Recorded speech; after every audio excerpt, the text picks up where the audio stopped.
Hello, it's Ruby, and today on popular request, I'm going to be showing you some productive things you can do whilst you're at home during lockdown. So number one is, of course, to read a book. This is my go-to activity when I don't know what to do. You could also sort through old photos, you can organise them, but it's also just really lovely to look through them.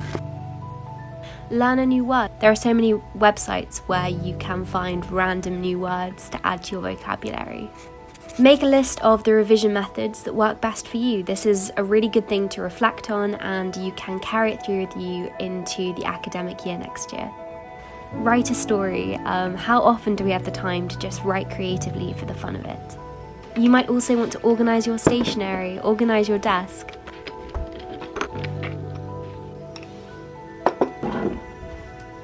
Quizlet's great because you can access flashcards that other people have made. Just search up random Quizlet sets and learn them. Make something. So, for example, make a candle. Double boiling it. Digitally declutter. This is something which is so important to do, and I don't think we get around to doing it half as much as we'd like to. And whilst you're at it, properly clean your devices. Very quick one, but update your passwords so that you're digitally just much more secure. You could also do an online course. I have a subscription to Masterclass, so I tend to opt for that most of the time, but FutureLearn is a really great free option, and there are so many online courses available. I would strongly encourage you to start a YouTube channel. It's really good fun. You can make videos about anything that you're interested in, and even if you never make the videos public, they're a really great memory. Write an article and submit it to a publication. I mean, the worst that someone can say is no. Watch a TED Talk. There are literally thousands of these online. You could try and learn Morse code. That's such a cool skill to have. Download Duolingo and learn a new language.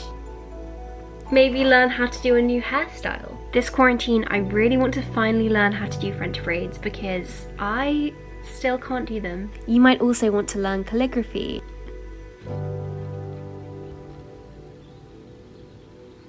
Write up some positive affirmations, things that you want to be true, that you can speak into existence, and then just practice saying these. Being at home on quarantine is also the perfect time to try new recipes, so just try all those things that you wanted to try but never really felt you had the time to. Following on from that, put together a cookbook of the recipes you find. There's a really great app where you can learn digits of pi, and this is just a really fun, random thing to do when you're bored. You could also learn capitals, which is really good fun. Of course, what would this list be if I didn't put studying on there? Even if you have nothing to study, you could get ahead for next year. I love writing letters, and this is the perfect time to be writing to people because you won't be able to see these people, obviously, especially family members like grandparents. This is an obvious one, but organise something that you've been needing to organise for ages, whatever that might be. So my letter writing supplies were in absolute state, which is what I was doing here. You could alter some old clothes that you don't really like anymore. Cleaning, again, a very obvious one. You could even surprise your family and get up early and clean the whole house. This is the perfect time to start things that you've always thought about doing, and bullet journaling is really good fun.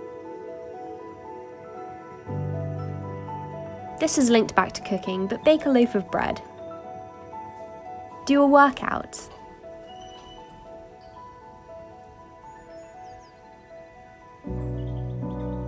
You could also stretch and get your splits, so whether you already have your splits and you just want to increase flexibility, or whether you've never had them but you've always kind of wanted them, this is a great thing to challenge yourself to do.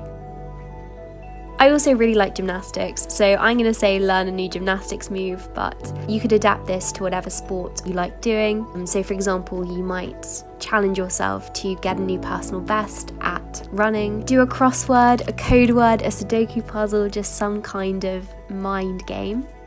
You could watch a documentary. There are so many great documentaries on YouTube which are free or on Netflix. I would really encourage you to start an ideas and dreams book where you write down all of your goals for the future, the things that you'd love to do. It's a really great way to just keep you motivated. I've put read the news on here, but I would only do this within reason because it's really easy to overread the news at the moment and then get quite anxious. I actually had got out of the habit of journaling, and since being on lockdown, I've got back into it, which I'm really happy about. You could sort out your fridge and food cupboard for your family.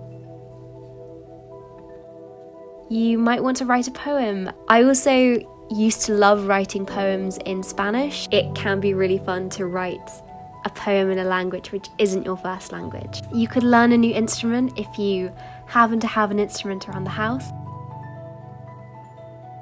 I would really encourage you to learn your favourite poem by heart. Poetry recitation is just so much fun.